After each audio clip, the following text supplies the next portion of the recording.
Hai guys, welcome back to video podcast ASE, di mana video podcast ini merupakan salah satu program kerja dari HMPS Pendidikan IPA ASE Universitas Jember.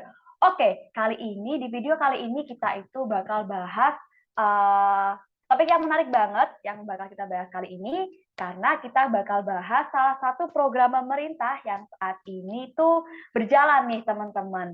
Oke, sebelumnya di sini udah ada gestar kita kali ini. Mungkin sebelumnya kita sapa dulu ya gestar kita. Halo Kak. Ya, halo Dek. Oke, Oke. terima kasih sebelumnya ya sudah mengundang saya sebagai narasumber nih di podcast Pod AC. Oke. Semangat banget nih Kak. Oke, sebelumnya Kakak boleh perkenalkan diri dulu dong. Ya, terima kasih ya. Perkenalkan, nama saya Cindy Bincheng Tias. Saya biasa dipanggil Cindy, saya dari angkatan 2020. Di sini saya sebagai mahasiswa yang mengikuti program kementerian, yakni program kampus mengajar. Seperti itu. Oke. Oh, tadi Kak Cindy angkatan yang berapa Kak? Yang Kampus berapa? mengajar yang batch 4, Dek. Yang angkatan 4. Oke, berarti program ini udah 4 kali berjalan tahun ini ya Kak ya? Ya, benar. Oke, mungkin aku langsung tanya-tanya aja, nggak apa-apa ya Kak ya? Iya, nggak apa-apa. Oke, aku langsung tanya aja. Apa sih Kak program kampus mengajar ini? Dan ya, itu dulu deh. Apa? Ya, program kampus mengajar ini merupakan salah satu program kementerian ya, yang mana bagian ini dari kebijakan kampus merdeka. Merdeka belajar kampus merdeka atau biasa yang kamu kenal itu dengan MBKM. Udah tahu kan ya? Nah, Iya. fungsinya itu untuk memperkaya kompetensi mahasiswa dengan memberikan kesempatan bagi mahasiswa untuk belajar di luar kelas atau terjun langsung di lapangan. Jadi kita di sini belajar menjadi tenaga pendidikan di sekolah dasar maupun di sekolah menengah pertama. Oke, berarti ini salah satu program pemerintah di mana kita itu kan untuk kita kan pendidikan IPA itu kan nanti mengarahnya bakal mengajar ya Kak. Jadi program dari pemerintah ini tuh apa istilahnya kayak kita tuh belajar untuk nantinya kita setelah lulus tuh langsung bisa mengajar seperti itu ya Kak ya? Ya, benar. Oke, seperti itu. Nah, Kak, aku mau tanya, dari program pemerintah ini tuh apa aja sih persyaratan supaya kita tuh bisa mengikuti program ini? Apa semuanya bisa atau kita kayak tes dulu dan ada syaratnya kayak gitu? Ya, untuk persyaratannya itu cukup mudah ya, Dek ya. Ya, untuk persyaratannya sendiri itu yang pastinya mahasiswa aktif dari perguruan tinggi negeri atau perguruan tinggi swasta. Nah, tapi di sini itu harus di bawah naungan Kemendikbudristek. Gitu. Dan di sini minimal yang bisa menempuh itu dari semester 4. Jadi minimal itu semester 4. Yang semester 3 ke bawah itu masih belum bisa gitu, Dek.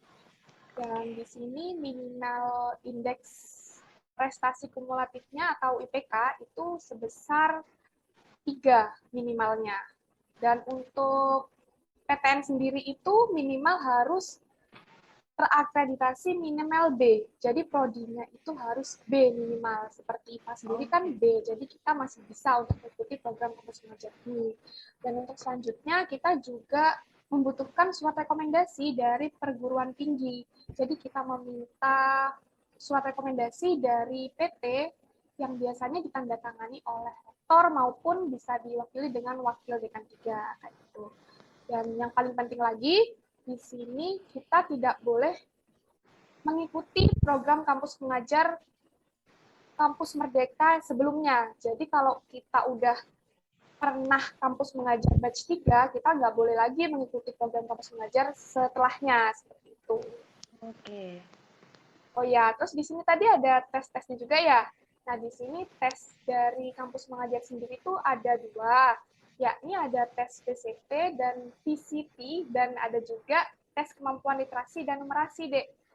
Nah, di sini untuk tes PCT sendiri itu biasanya kemarin itu alokasi waktunya sebesar 60 menit, dan untuk tes kemampuan literasi dan numerasi sendiri itu cuma 30 menit. Ya.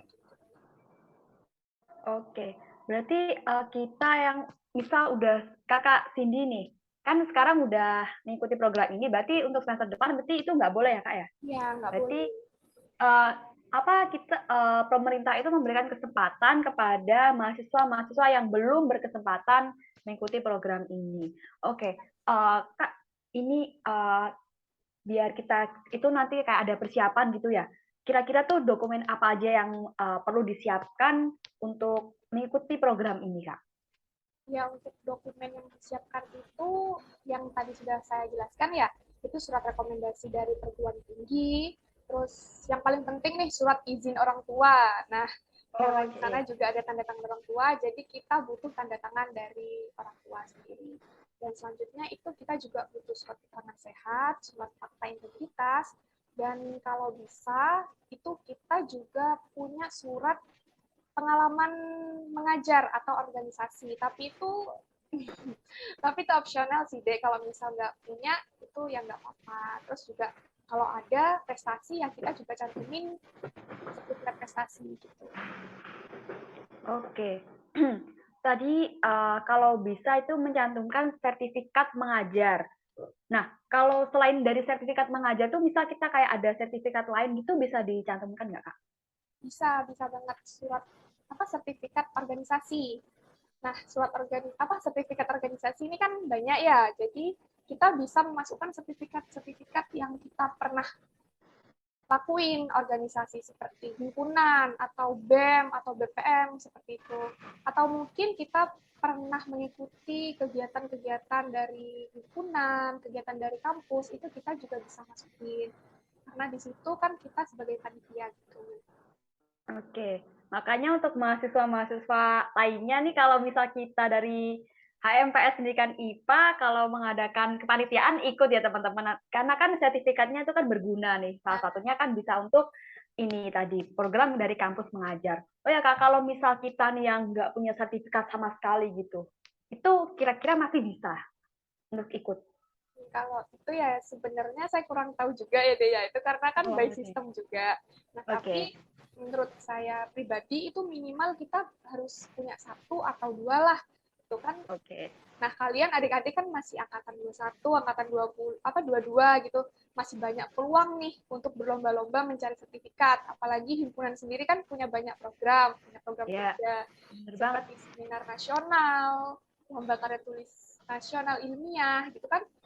Itu berpeluang banget karena mengarah ke arah nasional. Jadi ya minimal ikutlah satu atau dua gitu. Ayo Iya, semangat iya. adik-adik. Oke. Oh ya Kak, sekarang kan Kakak ditempatkan di SMP mana Kak? Ditempatkan di SMPN Negeri 2 Jelbu. Tahu nggak Oh dek ya, SMP 2 Jelbu? nggak tahu. Nggak tahu sih Kak, aku di mana ya tempatnya. Aduh, kurang banget pengetahuanku ya. Oh ya Kak, Kakak itu Kak Cindy itu ditempatkan di SMP itu waktu itu eh, kita boleh memilih tempat dari sekolahnya itu atau memang dari sistem yang memilihkan kita untuk ditempatkan di mana? Ya, untuk waktu ditempatkan itu saya itu di ID by system. Jadi Oh, kita memasukkan domisili. Jadi kita memasukkan alamat rumah kita. Misal saya ini di Arjasa, jadi saya menulis di Arjasa dan by system itu melakukan penempatan yang mana itu di dalam kota aja. Jadi saya nggak mungkin di luar kota gitu deh. oke, oke. Aku bertanya lagi ya Kak.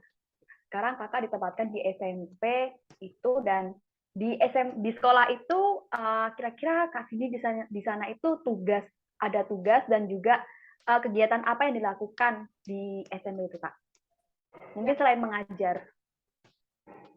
ini mungkin untuk apa ya meluruskan persepsi mahasiswa yang lain ya, adik-adik Iya, iya. angkatan ini. Sebenarnya tugas mengajar kampus mengajar ini bukan untuk mengajar sebagai guru kelas deh sebenarnya. Oh, Ya, kampus mengajar ini kita itu membantu guru dalam pelaksanaan pembelajaran tatap muka di sekolah, tapi oh, hanya di bagian pembelajaran literasi dan numerasi.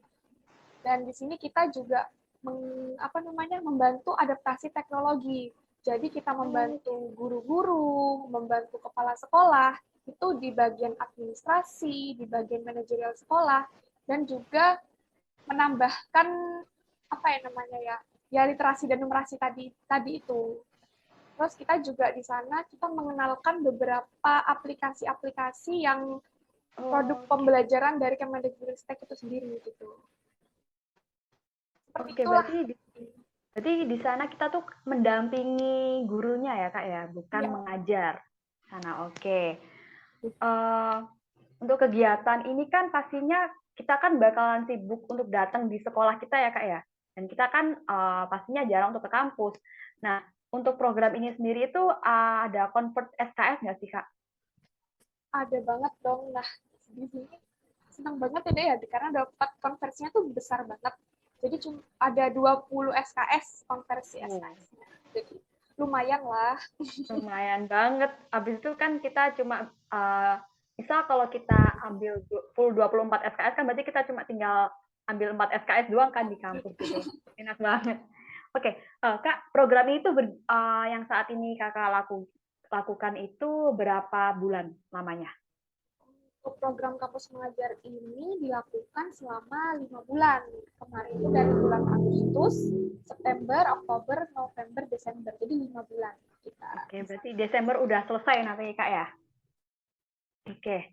Oh, Kak Cindy nih dari program pemerintah kampus mengajar ini tuh manfaat apa yang Kakak dapetin? Untuk manfaatnya sendiri itu ya saya dapat ini sih deh, konversi SKS ya yang pertama. Oke, yang tadi kita bicarain, oke. Ya, yang kedua saya di sini dapat eksplorasi pengetahuan saya dan kemampuan saya di lapangan. Jadi saya bisa merasakan penerjunan secara langsung. Di sana saya sebagai tenaga pendidik yang bisa benar-benar menjadi guru seutuhnya gitu ya. Ya memang saya nggak mengajar tentang pelajaran, tapi saya mengajar tentang literasi dan numerasi itu sendiri. Dan saya juga mengajari siswa edukasi teknologi supaya tidak gaptek lah gitu ya intinya. Terus saya juga di sana saya belajar dan memperluas jaringan itu tidak hanya di program studi aja, tapi di luar program studi. Oke. Ini Kak, aku dengar-dengar ya dari program kampus mengajar ini dia itu selain kayak dapat pengalaman pribadi tadi seperti yang Kak Cindy sampaikan, itu dapat apa ya? Aku ngomongnya uang, Kak. Uang ini. Bener gak sih, Kak? Ya, benar. Oh, Alhamdulillah. bener banget. Ya. Iya, untuk kampus mengajar sendiri ini kita dapat uang saku setiap bulannya sebesar 1,2 juta rupiah. Wih, bisa banget nih untuk teman-teman mahasiswa angkatan 21 ya. Nantinya mungkin bisa lah kalau untuk semester depan ikut program kampus mengajar ini. Oke, Kak. Kak Cindy selama bukan mengajar ya tadi ya, selama mendampingi guru-guru di sekolah itu Kakak Cindy pernah ada kayak cerita gitu atau sesuatu yang menarik yang bisa kita sharingkan di sini, Kak? Mungkin boleh kita. Menurut saya cerita yang pengalaman menarik itu semuanya sih ada ya. Setiap harinya itu ada pengalaman menarik. Tapi mungkin yang lebih menarik lagi ya semuanya sih deh. Tapi gini. Salah satunya aja. Sebenarnya itu yang saya benar-benar kayak tersentuh gitu ya untuk warga sekolah sendiri, untuk guru-guru, kepala sekolah, siswanya itu sangat menerima kami datang di sana. Jadi tuh kayak sangat-sangat terkesan banget gitu loh. Berkesan, wah ternyata di sini menerima banget kedatangan saya, menerima banget kedatangan kami gitu. Dan untuk yang paling berkesan bagi saya itu, nah ini kan bulan September. Kemarin ini saya ulang tahun kan ya, Dek ya. Oh iya. Yang paling berkesan banget siswa-siswa itu kita nggak ngasih apa ya aba-aba atau ngasih ide atau rancangan apa gitu ya. Tapi mereka tuh tiba-tiba berpikir kalau saya tuh merupakan guru di sana yang patut dihargai, diapresiasi gitu. Nah, waktu pas kemarin itu, waktu saya ulang tahun, aduh cerita nih.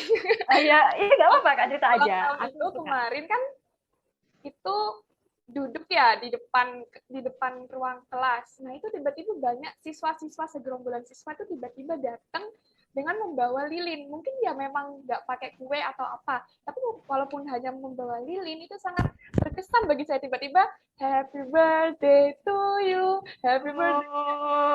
Wah, ya ampun, ada effort sekali. Ya Aduh, ampun, lucu terus banget. seneng banget. Kayak, ya ampun adik-adik kok baik banget gitu. Terus juga ada siswa yang ngasih hadiah gitu kan. Ya Aduh. ampun.